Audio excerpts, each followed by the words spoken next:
sure we're on mute before we start. I still have only 6 participants. Right, they're coming in. Oh, okay. Wait.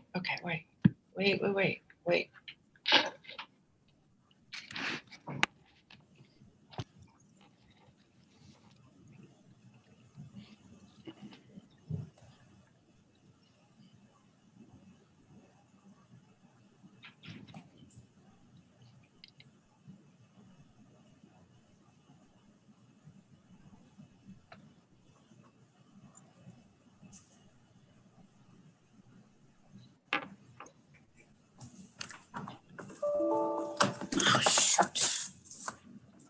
Is this gonna work?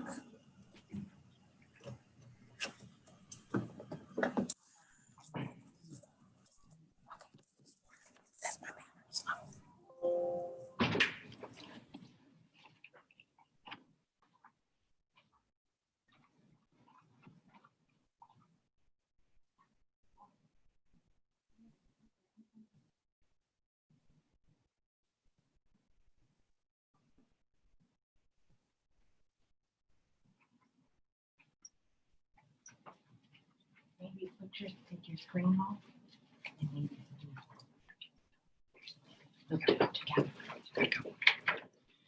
Good morning, everybody. Sorry, we're just dealing with the technical issues as always, as everybody is used to, I think, in the Zoom world. Thank you for joining us. We're here for another of our pretty much monthly series of workshops, talking with folks in the development community about working on sustainable development and affordable development in New Orleans, and working with the Finance Authority also. I'm sorry, Finance New Orleans. We got to get that new name right. We are Valerie Robinson, who will be here in a second, and Lucinda Flowers, and what we are doing is helping FNO, helping the Finance New Orleans run these and moderate these sessions. I've been in affordable housing policy for a number of years, and advocacy and communications, and so that's what brings me to this world. And Valerie has her own marketing and public relations firm, Robinson et al. Marketing and Communications. So as we've said, this is a series that's really designed to inform the New Orleans development community and the building community, and folks large and small, firms of all sizes and working on all different types of developments, about, to talk among themselves and to talk with us about building and sustainable building in New Orleans. One of the things I know that Finance New Orleans wants to get across is that they really want to be a development resource for as many developers. So please always remember that you can always, if you're trying to figure out where to start first, just start with, you can always start with Finance New Orleans. And so I think what I'm gonna do is just go ahead and start introducing our session here.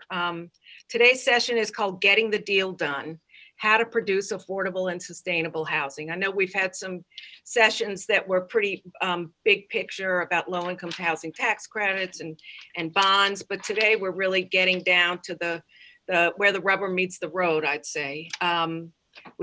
We're lucky to have 2 local developers with us today.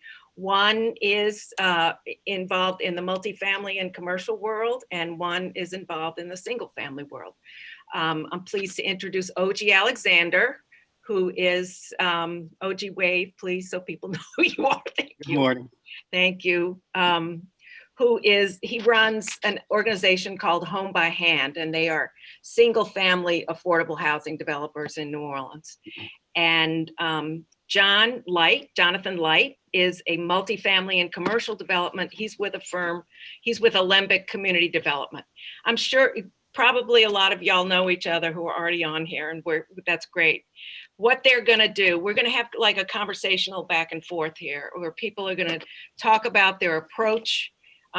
John and OG are gonna talk about their approaches as single family and multifamily to development, Some of there may be some examples of some current challenges or current work. And after we have a conversation with them, we are going to turn it over. We're going to have a Q&A with all the participants. So please go ahead and type your questions into chat. And once we're finished with the first, the initial conversation with OG and Jonathan, we will open it up to questions, okay? As I've said, John is Director of Alembic Community Development's New Orleans office. He's a real estate developer and urban planner focused on implementing redevelopment projects in partnership with community-based organizations. And OG is co-founder and executive director of Home by Hand, which is a New Orleans-based nonprofit affordable housing developer. Some of you may remember a firm called an organization called Project Home Again. Home by Hand is the successor organization and grew out of Project Home Again. As I've said, we're going to have a conversational session. So let's get started here. I'm wondering, Jonathan and OG, can you each share with us your kind of just basically your mission of your organizations? OG, why don't you go first? Sure. Yes. Good morning, everyone. Thanks, Lucinda. Home by Hand's a 501c3 nonprofit single-family affordable housing developer based here in New Orleans.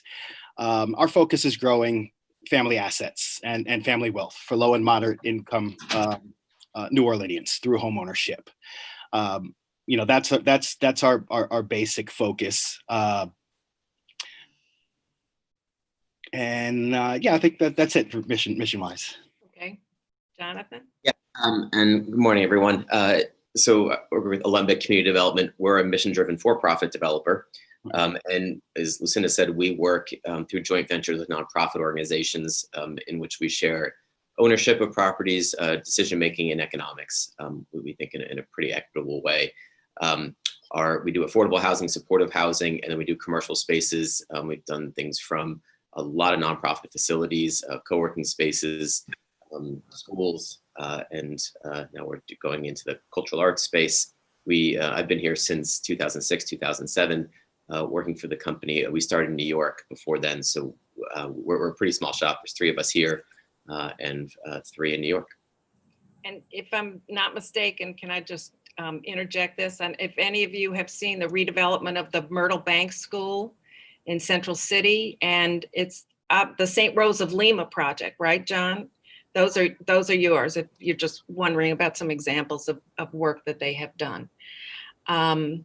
So we're going to work through kind of the process of development in general, but just to get us started, I know we've kind of talked about the basics of development: land, money, and talent.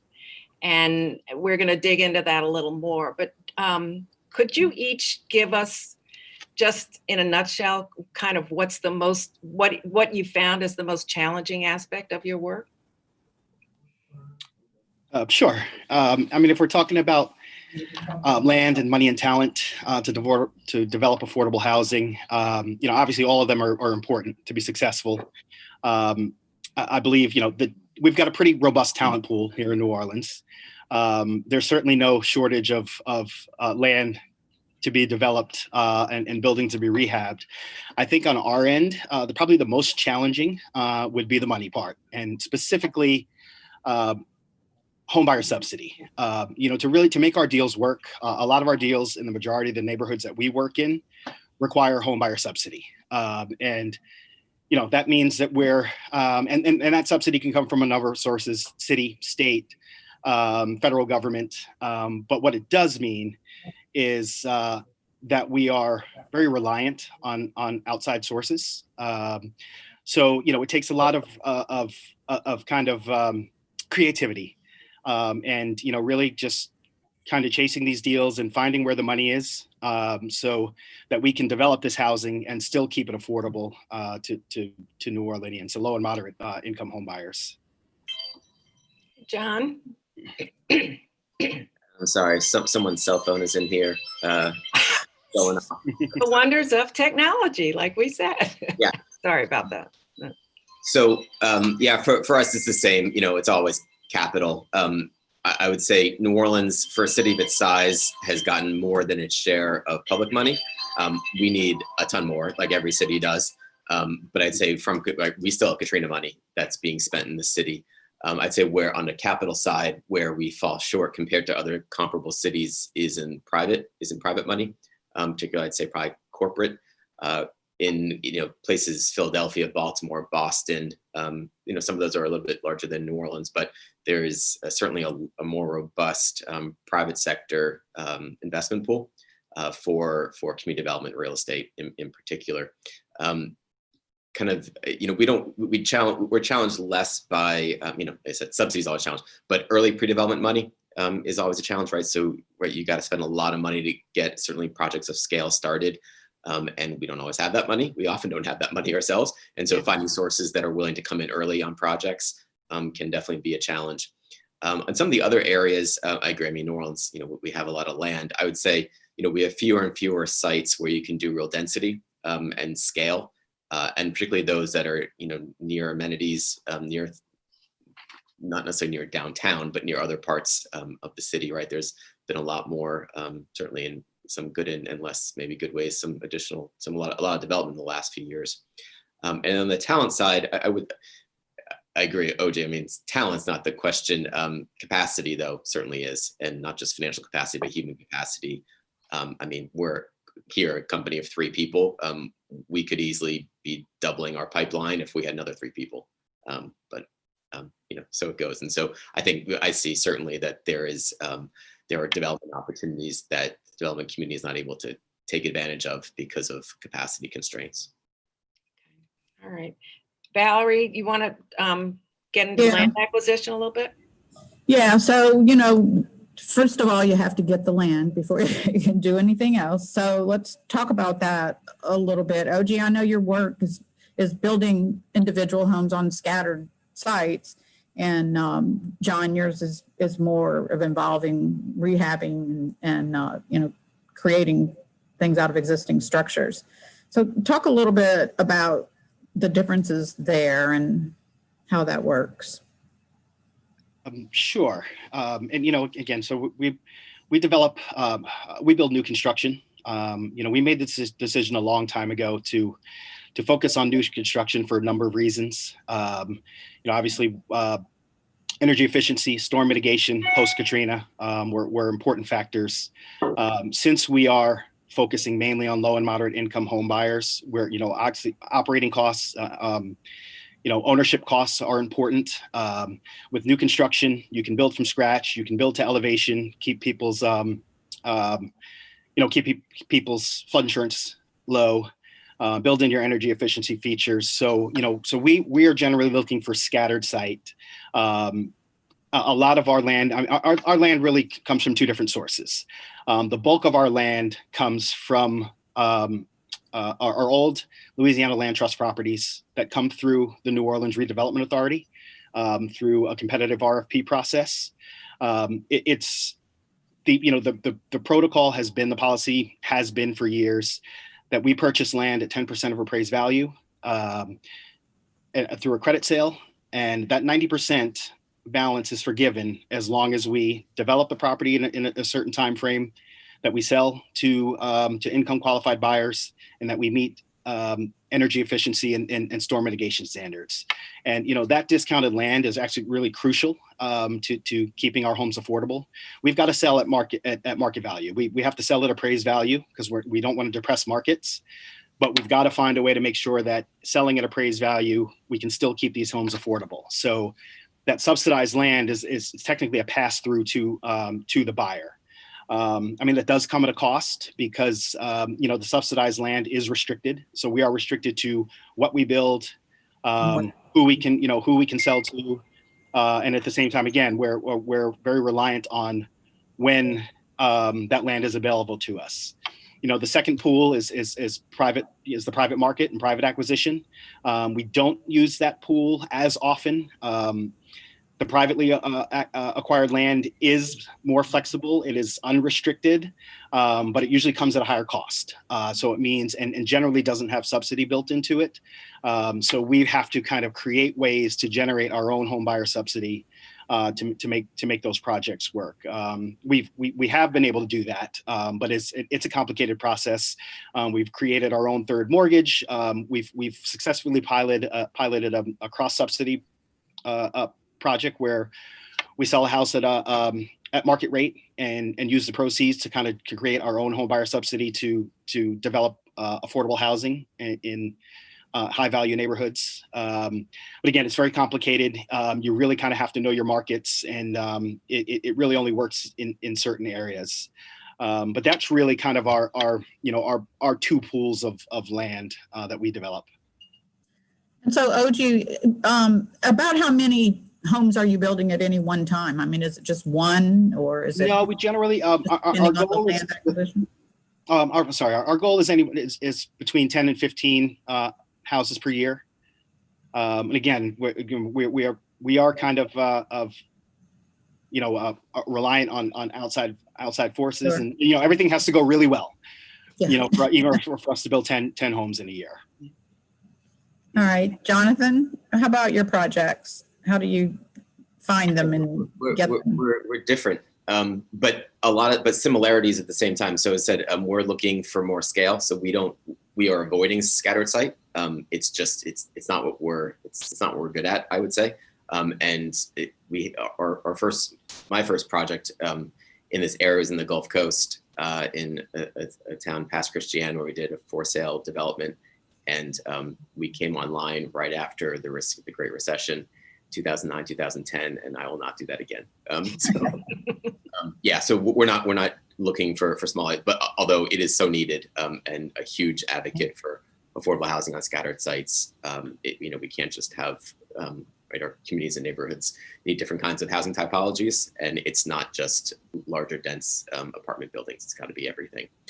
So we're looking. So what's similar though is that we really prefer working with institutional property owners. We've acquired properties from the school board, from the archdiocese, from when we've done private sector or private owners, there have been more institutional ones. So larger companies who are transitioning their facilities. We have not, we've received financing from NORA, the redevelopment authority, have not received property from them, but they've done this really wonderful thing of packaging property with subsidy. That OG and many others have been able to take advantage of, and you need both, right? So it's been a really strategic move that they have done. What we look for in properties, so we look for kind of an owner where we think we can actually get to the finish line and get to closing. We're really geographically focused, so we're not developing all over the city. We're focused on Central City, kind of 7th Ward, Mid City, and Lower 9th Ward.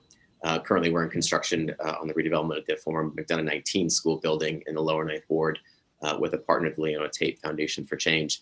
And so historically, we've really focused in those areas. And it's not that we won't develop and aren't looking and haven't looked at other areas. But for us, it's really important to have relationships, right? You really you need to know your community in which you're working, and kind of doing one-offs all over places. You don't get that. And so we rely on our nonprofit partners for a lot of that community knowledge, but we also want to be present as well, and build those relationships and an understanding of a place so that we can deliver better projects. Well, that kind of brings us to the community buy-in part of that. When you go into an area, what are some of the things that you do so that the community doesn't, and many times when you say affordable housing, they're thinking of the old style affordable housing, which is not usually what people want in their neighborhood. So what are some of the community outreach things that y'all do to get that buy-in? Mm-hmm. Well, number one, we partner with a community-based organization. So we have that kind of meaningful and real shared development model. Several of our projects have come from responding to RFPs from nonprofits. Some of our projects come from whether, again, a formal RFP or NOFA that an organization put out, or just an ad hoc one or a less formal one where they've interviewed some developers and then have selected us. And so we really try to we really try to follow that model, certainly as much as possible. We don't assume that there is a community, right? I think we all know that there is no such thing as a community. There are community members, and there is a diversity of opinions and a diversity of interests. And we do our best to navigate that. We try to, and I think we have always done what we've said. We try not to start things that we don't think we can finish. Managing expectations is a really big thing. It can be pretty damaging to start projects and not have them come to fruition or have them change significantly. And we certainly, we've seen that ourselves. But yeah, we've mostly tried to, and I think been successful at being transparent and being authentic and relying on relationships. We're always going to be an outside developer, unless, right, you're developing on your block, right? We are not of these communities because we don't live there. We live in New Orleans, but not in specific places where we're doing projects. And so it's really important to have those meaningful and deep relationships. OG? Yeah, you? to build on what Jonathan said, I mean, I agree wholeheartedly. Very similar approach. Community engagement. I mean, at the foundation is trust, and trust kind of comes from track record. We've historically worked at the neighborhood level, starting neighborhood associations. I think it's very important to keep that feedback loop open. As Jonathan mentioned, there are varying opinions. You've got to be able to take the criticism along with the compliments. But I think that we've found that, again, being honest, doing what we say we're going to do, and seeing projects through to the end. We've found that a lot of some of our biggest advocates are our homeowners, people who have been through the process and can attest to the process. And just to touch on this, as a matter of fact, we do build, we are building in my neighborhood. We just, for the first time, in the 10 years that I've been in the neighborhood that I live in North Oak Park and Gentilly, we were able to build an affordable house on my block. So, we really do try to kind of put our money where our mouth is. It's an area in Gentilly where home prices have really increased post Katrina. So, we think it's very important to make sure that low and moderate income homeowners have a stake in high opportunity neighborhoods as well. We're very conscious about the concentration of poverty. So again, if I'm willing to put an affordable house, going back to Valerie, what you mentioned about this stigma about affordable housing on my block, then again, we really, we try to put our money where our mouth is. I would say one thing. That's awesome that you did a house on your block. That's very cool. We talk. Race is at the center of this, and we talk really openly about it. Right. And I think if you're not talking about race and power imbalances and racial inequity, then you're not being honest about things. So yeah, we talk very openly about all these issues, both internally and externally.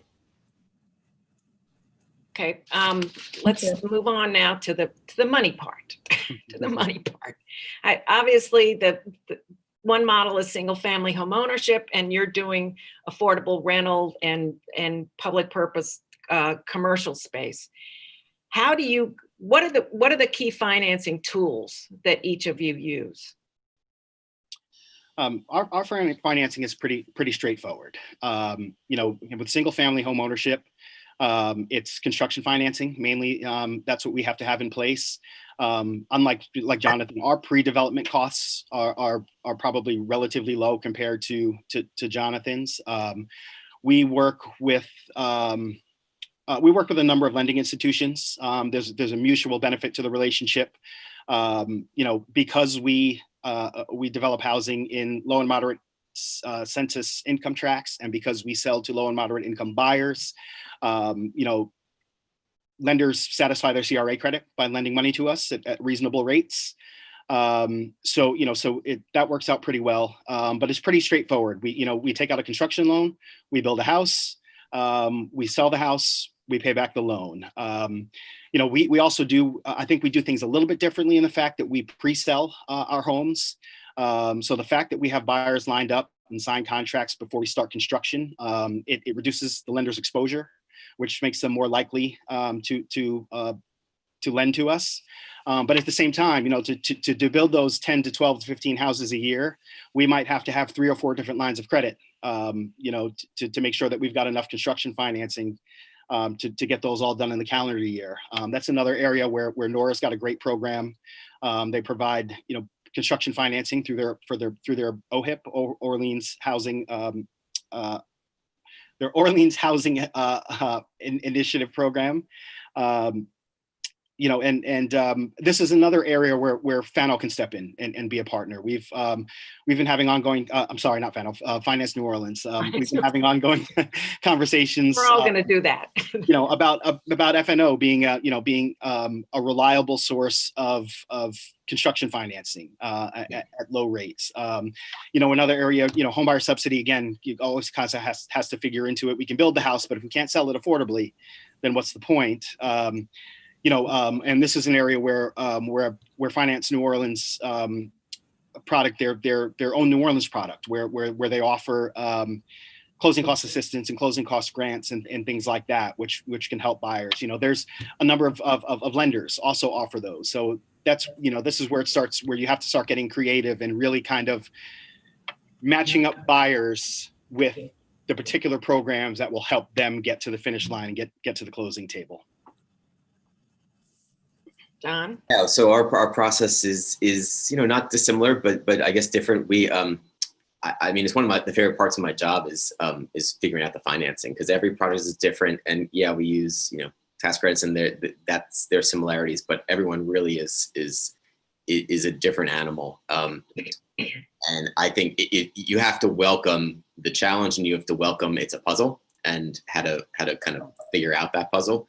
And that's part of being entrepreneurial, and that's part of being a developer. So I'd say it's important for especially for folks who are starting out new to understand that if the real estate product you're delivering is community development one, that means affordable rents on either the residential, on either both the residential and commercial side. And when you have lower revenue, your expenses, you know, might be a little bit lower in this work, but more or less they're fixed. And so that means you have less net income on an operating basis, right? Every year you have less money that is left in your bank account to repay debt.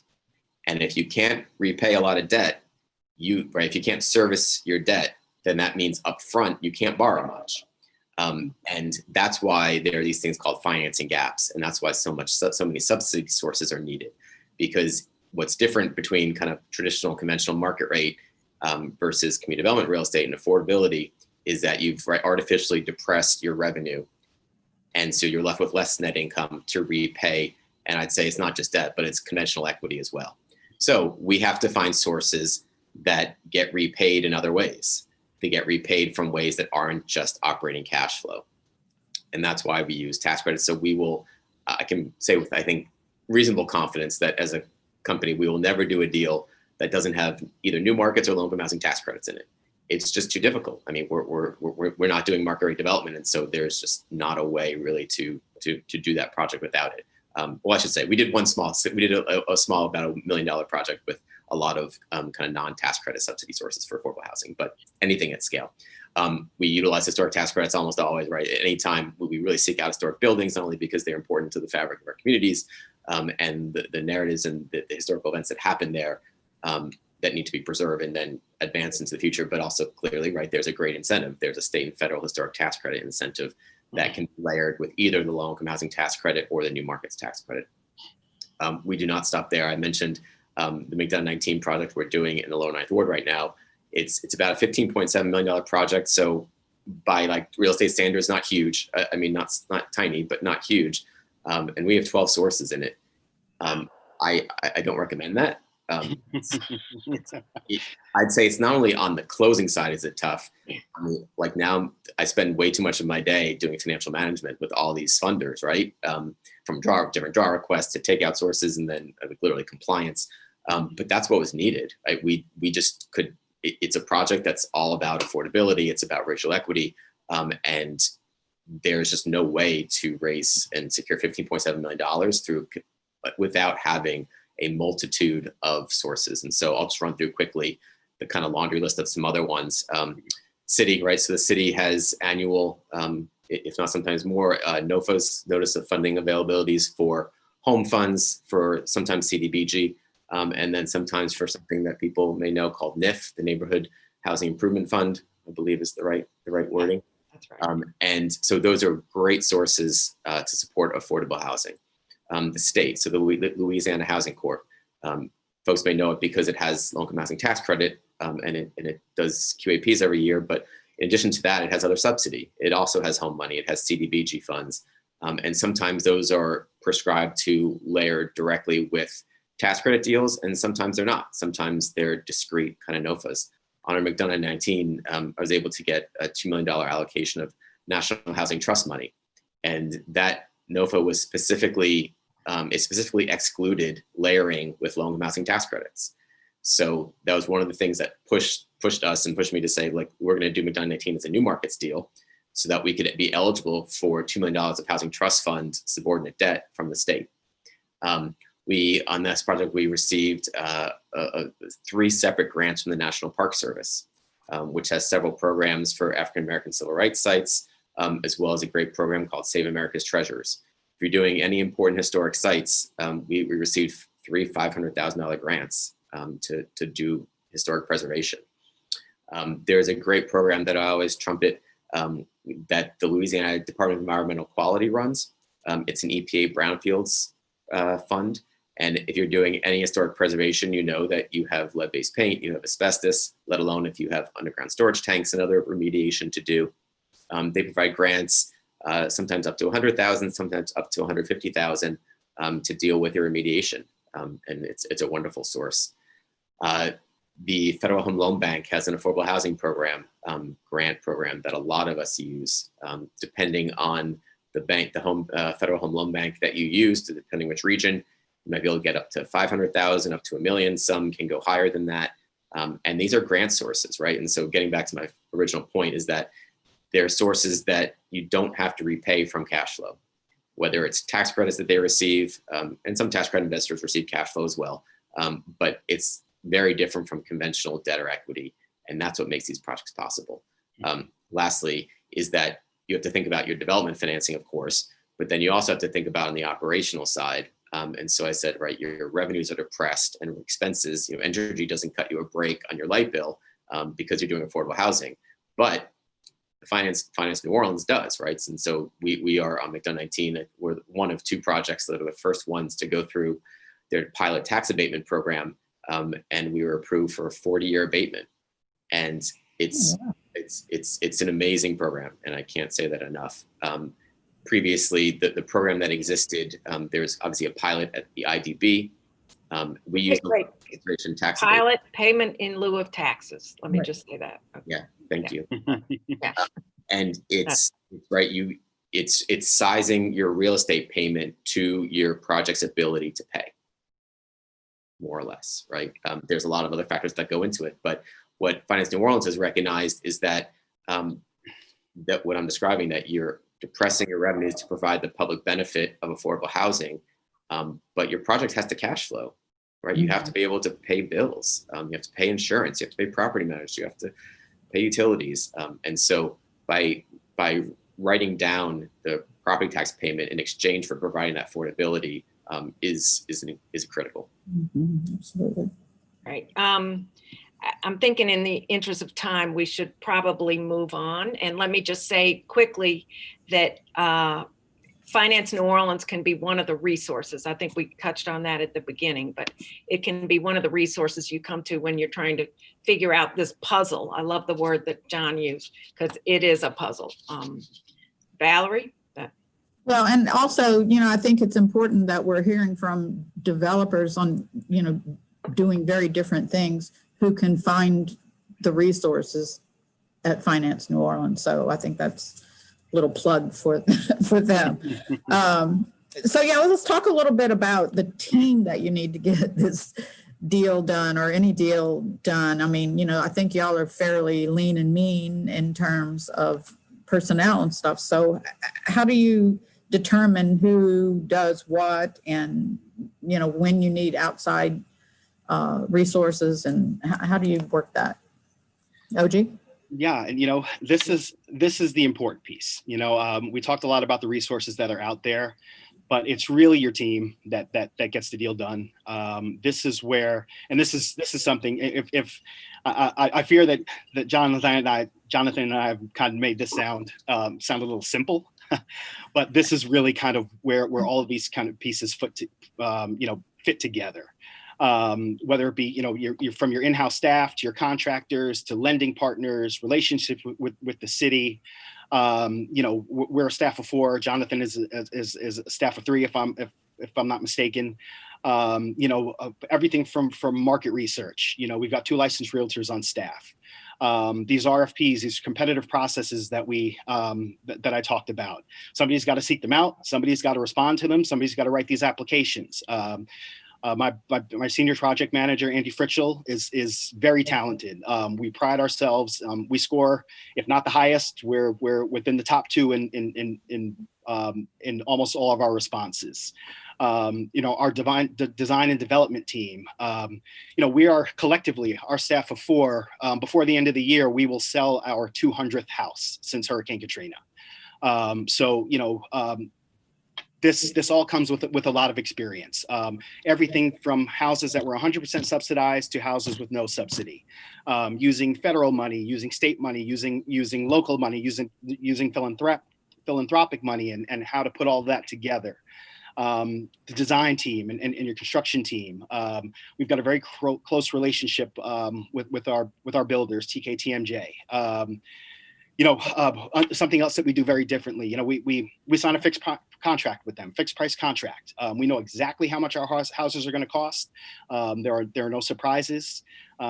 We've incorporated architecture into that fixed price contract. So we've alleviated the architect designs it, but the builder is, but it's cost too much to build.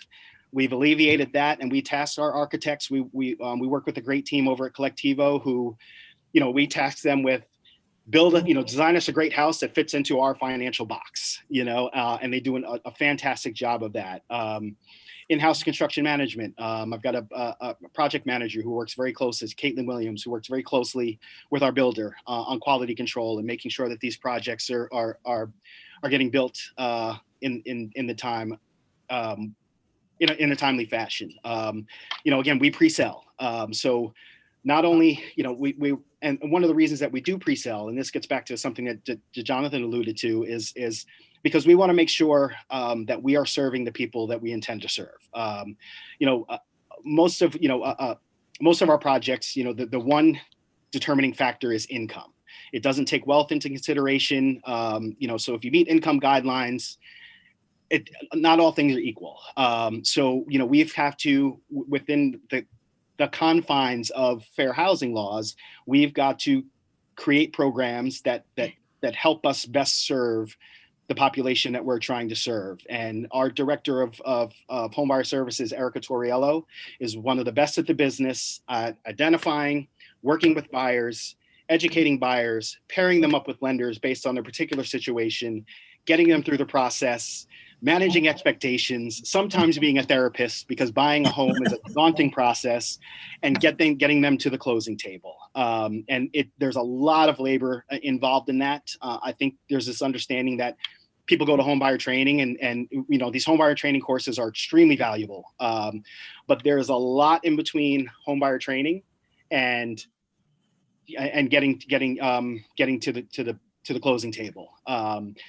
Navigating the city process, navigating one stop and safety and permits and things like that, and making sure, when we acquire land, we've got to go through the tax assessor and get our, and make sure that we're getting our I'm sorry, I just blanked on it. But making sure that, that we've got our tax abatement. So again, there's a lot of moving pieces, and again, knowing what to do in-house and what to sub out, I think is very important. mission creep is it can be very dangerous. We all have to wear a lot of hats, and we have to do a lot to keep our doors open. As Jonathan mentioned, also, we're building houses and selling them at a loss. So whether it be fundraising to kind of fill our financial gap or fee for service, we got to be very careful that we're not doing too much. But again, being flexible enough and doing enough to make sure that we can keep our doors open so that we can continue to develop affordable housing and do the work that we're doing. I just want to make sure that I'm not leaving anything out and not leaving anybody out, but I can't say enough about our team. We're very proud of the work that we've done. And again, COVID, I mean, we will build as many houses in 2021 as we built in 2020 as we built in 2019, despite COVID, despite the fact that we're all working remotely. The notion, can you imagine getting a buyer to sign a contract over Zoom, for a house that they haven't seen and that's a credit to our team, to making sure that we've got these projects lined up. So I can't say enough about our team and really about how important it is for your team is for getting these deals done. Okay, Jonathan, anything to add to that?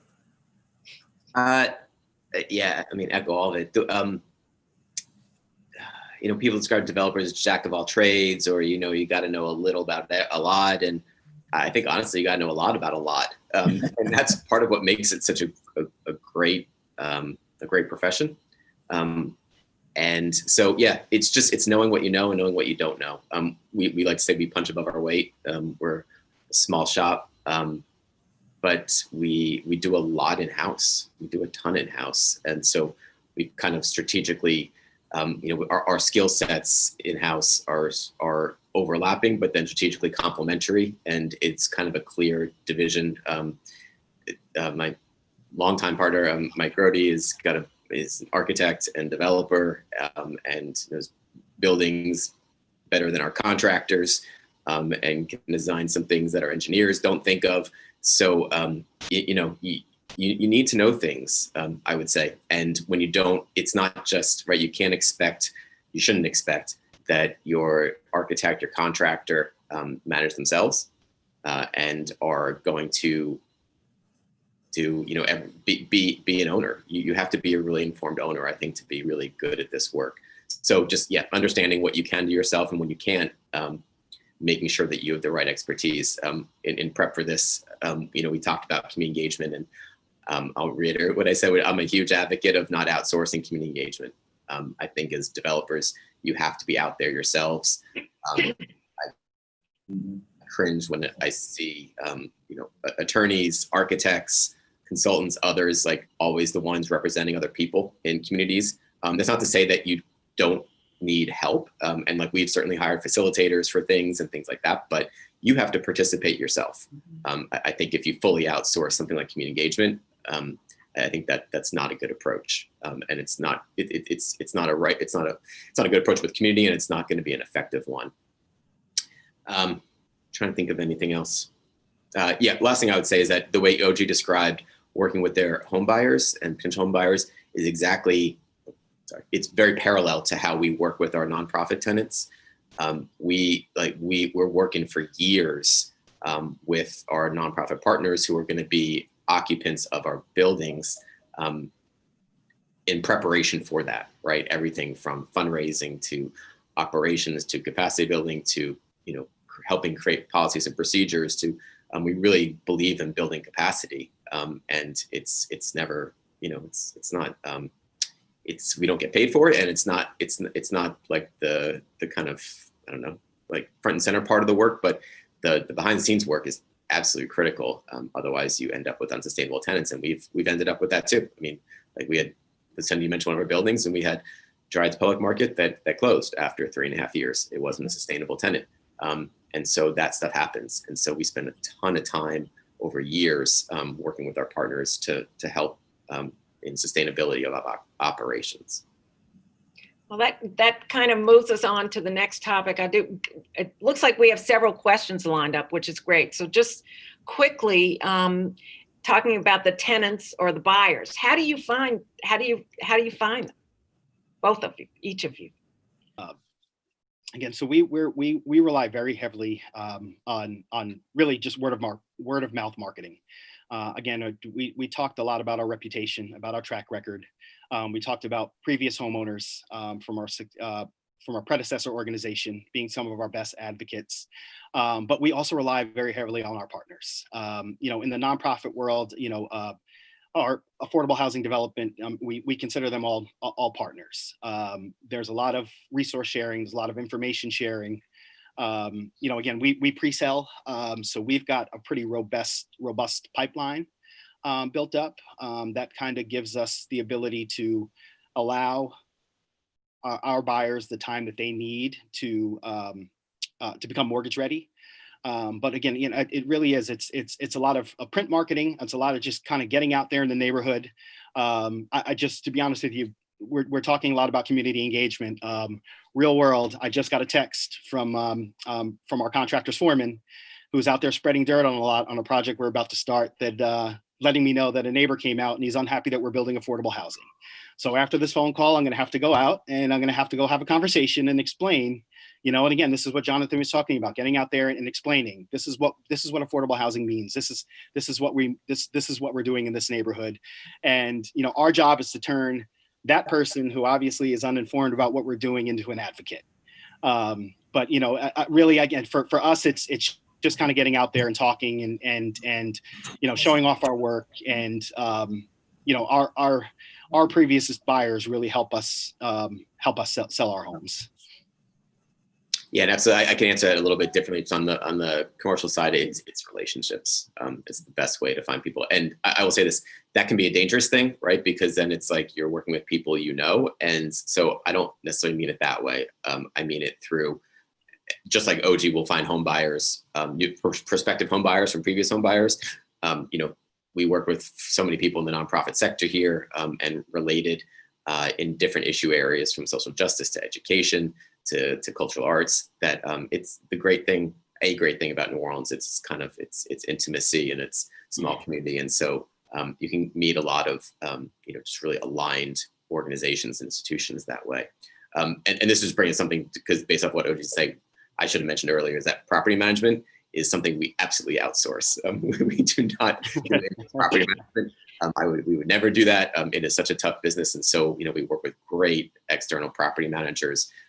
For folks who don't know, right, to do affordable housing, there's a ton of work around income qualification and making sure you're staying in compliance with HUD and other regulations.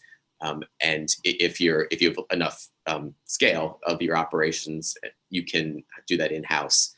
On a rental basis, we are not ever close to that. And so we always outsource property management and really love the people we work with. Okay, so that brings us pretty close to the end. Before we go to the questions, just wondering if either of you have any words of wisdom or lessons learned or, piece of advice for somebody that's maybe not as experienced as you guys. I would say I can kind of keep this pretty simple. Don't reinvent the wheel. None of this work that Jonathan and I are doing, we haven't invented any of this. All of these resources, all of these tools, these mechanisms are there. There are people who have done them. I think if you ask, you'd be surprised to know that people would be willing to share what they know.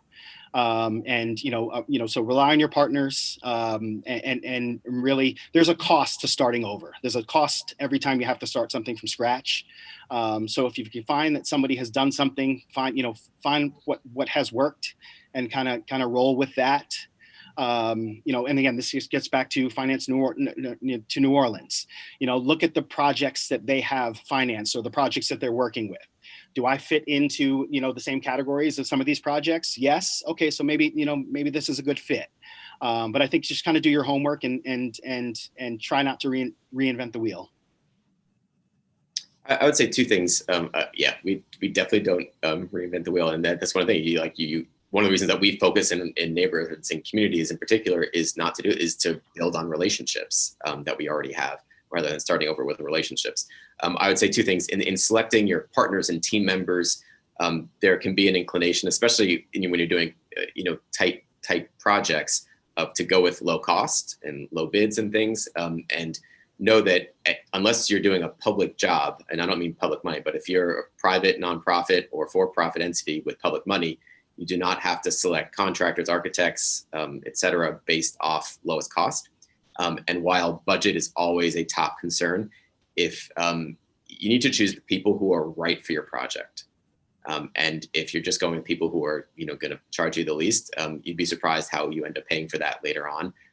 And I'd also say you'd be surprised if when you pick the right people who are aligned from a values and mission perspective, you can often fit within a budget that you might not have started with. So anyway, I really, in selecting people, it's a top consideration, but it can't be the only one. You got to work with people of capacity, of expertise, and who share your kind of goals. That's it. That's big. Maybe the last thing is that, while development you have to go through a process. It has to be, you got to know what you're doing. It's also circular, right? There's no, OG, right? I mean, like you sell a house to a home buyer, that's not goodbye. That's like the start or the next phase of a relationship. Or always, you may think you're done with your zoning, and then, 6 months later, you're back with city planning, dealing with zoning, financing all the time. Things are always changing, and you don't want to be going in circles, but it's circuitous and it's nonlinear, and you have to be willing to deal with uncertainty, and you kind of have to have faith in your project and faith in yourself and your partners, because there's a lot of uncertainty to deal with. And that's something that I wanted to mention. Legally, we sell a house. We really there's no burden of responsibility once we sell a house. But we really pride ourselves in being an ongoing post-sale resource, for our buyers. Okay, come to us, ask us. I might not have the answer, but I can steer you in the direction. And again, that goes back to that building that trust. That goes back to building those relationships. So it's something, again, we pride ourselves on very much in maintaining those relationships. Okay, it's great that we have several questions. So let's just dive into the first one. This is for OG. It says, I have a single family development that a portion of the houses will be affordable. Does your organization partner with for-profit developers to provide a pipeline of affordable buyers? We have not, but again, to Jonathan, the point that Jonathan just made, we will explore any option. Our end goal is to develop affordable housing. Our end goal is to get vacant lots back into commerce. If we can create a new partnership, we'd be certainly willing to explore it and to see if it's something that we can work out. So, we don't say no to anything right on the face. I certainly, we can share our information and we can get in touch and talk about it and see if there's any synergy there. Okay. All right. Valerie, you want to take the next one? Go ahead. Okay. All right. This is for Jonathan. Does your organization use 4% low-income housing tax credits? If so, how competitive was the process? Yes, absolutely. So there's two types of low-income housing tax credits. There is a 9% credit and a 4% credit. The 9% credit is actually the competitive one, where every year you apply, in this case in Louisiana, to the Louisiana Housing Corp. The 4% credit is a non-competitive credit. You generate it by right when you use tax-exempt bond financing. States have something called volume cap, where they're permitted to do a certain amount of tax-exempt deals, and financing in Louisiana. I don't know that we ever hit that. So, by all kind of means, it's a non-competitive program. I'd say though, there's no such thing, I don't believe, as a 4% low-income housing tax credit deal with tax-exempt bond financing that doesn't need a significant amount of other subsidy. And so that's what's competitive. It doesn't finance your entire deal by any means. There's a really significant tax credit equity difference between the 4% program and the 9% program. And so where the competition comes in is that you're still working with the LHC, you're still working with the city, you're still working with NORA, with a bunch of other entities to try to raise competitive funding that you need to source your budget. Okay. Valerie, you want me to just keep going? Yeah, just keep going. Okay. All right. Let's see, another one for Jonathan. This is very specific. Who's the contact at the National Park Services for the National Park Services grant? And is this a competitive process? Yep. So Or where would they go to look? Where would somebody go to look for information? Yeah, I think it's nps.gov. But yeah, just Google National Park Service and grants. So they have a slew of grants. There are some that go specifically to municipalities or states for historic preservation work, but then there are a bunch that go specifically to projects. So they're all competitive. They're all national, right? It's obviously it's a federal agency, and they're subject to congressional appropriation.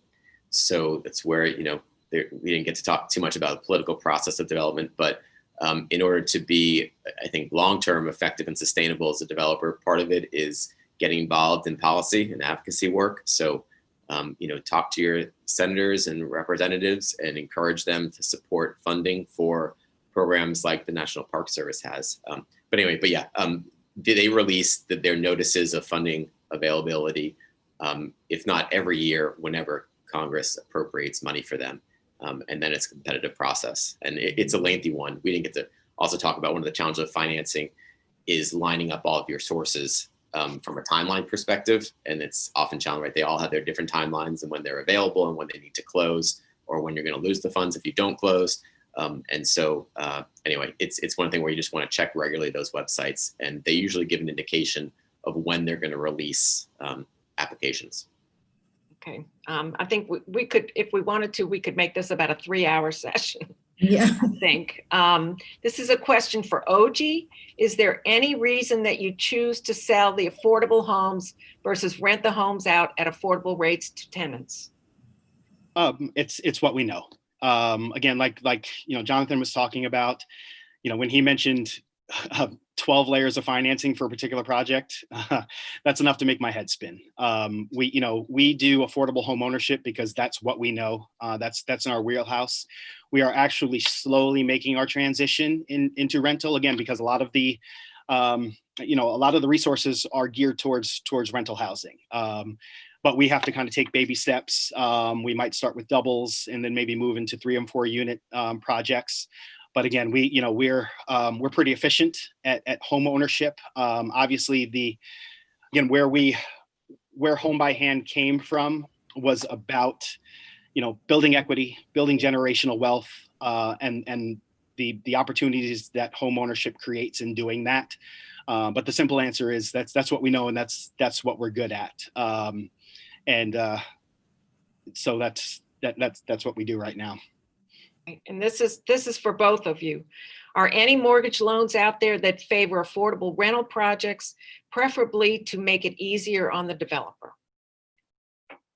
Yeah, absolutely. So HUD has a range of products. Perhaps the most popular one is called 221D4, and that provides, all interest rates are pretty low right now, but low interest rate, very long amortization, long terms.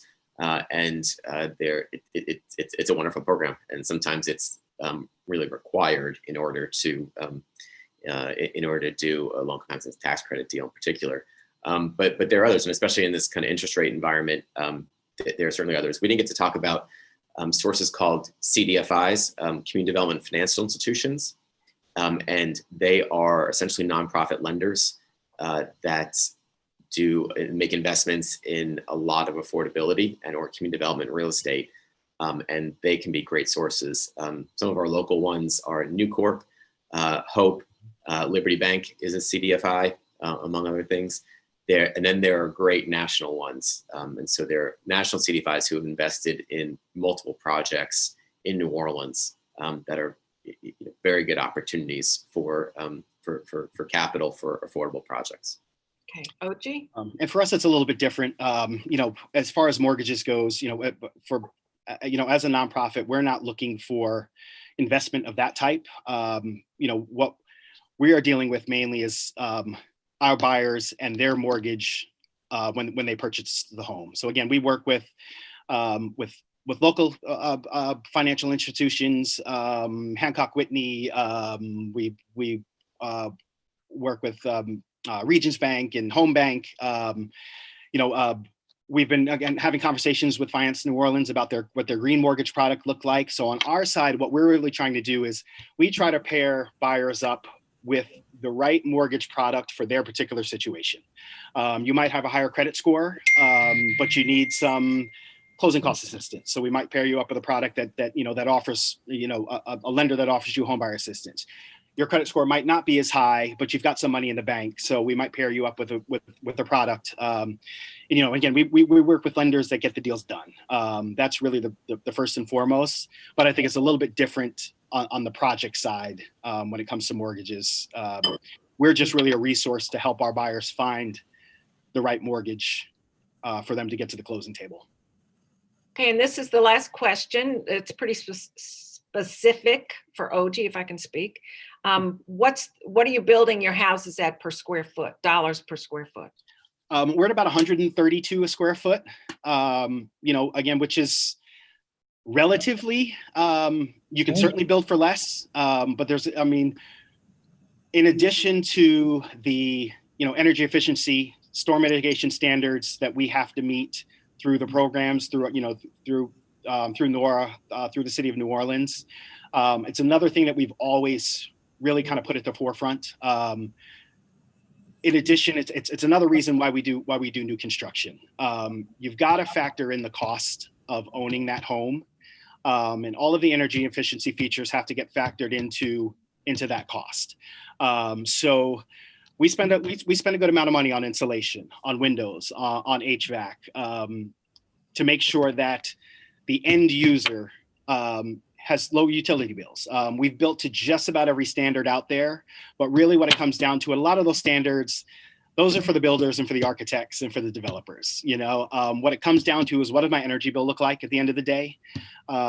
So, again, we're at about, and again, we build 1,300 square foot, 3-bedroom, 2-bathroom homes. That's kind of our sweet spot for affordability for our buyers, for our total development cost, and again for flexibility for the family sizes that we generally deal with. So again, at about about 1,300 square feet, we're at about 132, 133 a square foot. All right, and I guess I lied. Sorry. Looks like we've had a couple of extra questions come in quickly, because I know we're just about at our stop time now. We are, yes. Somebody says, not sure if I missed it, but as either of you underwrite your projects, is there a minimum IRR you look for? I can go first. I think that's actually a really, really important question. So we're a developer, we're not a bank. There are some developers who kind of are banks, right? Like they have a lot of equity, a lot of borrow money, a lot of just cash they can put into deals, and then they need to make a return in order to return that money to others or for themselves. We are not that, so we really try to minimize, we have to minimize our own cash that we put into projects. Not to say that we don't put some, of course, but we really try to minimize and find other sources to do projects. That said, I always know what our IRR is, but that's really not what drives our decision making at all. I mean, I think of return as there's of course an economics component on. We need to get money back. We need to cover the time and the work that we put in over years and years and years. But we're looking at multiple metrics, right? We're looking at community impact. We're looking at impact on partners. We're looking at the long term. And so we're looking at investments in a long-term sense. So we do not have a minimum IRR in the kind of formal and conventional definition.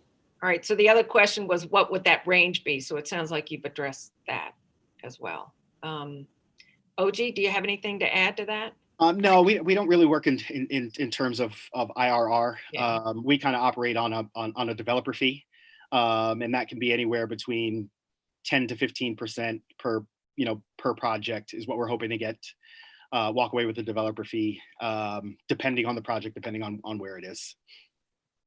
Okay.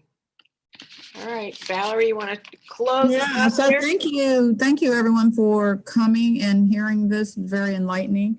And so on the screen you have both OG and Jonathan's contact information if you have more or specific questions, please join us next month, November 13th, for the Enterprise Green Report. And then we'll have one more session this year and more to come. So thank you and have a great day. Thanks, everybody. Thank you. Take care, everybody. Have a good weekend.